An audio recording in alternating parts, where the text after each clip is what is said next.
நாட்டில் உள்ள அனைத்து கட்சிகளும் பாரதிய ஜனதாவை எதிர்க்கிறது என்றால் அதற்கு ஏதாவது காரணம் இருக்கும் என அம்மா மக்கள் முன்னேற்ற கழகத்தின் துணை பொதுச் செயலாளர் டிடிவி தினகரன் கூறியுள்ளார்.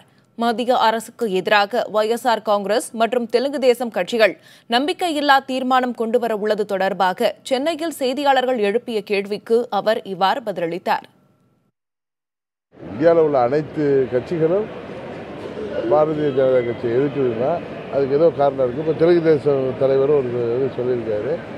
அதாவது ஒரு கட்சியை வளர்க்கணும்னா அதுக்கு மக்களை சந்தித்து மக்கள்கிட்ட நம்பிக்கையை பெறுறது தான் ஜனநாயகத்தில் உள்ளது. அது இல்லாமல் எல்லோரையும் கையை முறுக்கி காலை உடச்சி மிரட்டி உருட்டி பண்ணுறதெல்லாம் எத்தனை நாளைக்கு வரும்?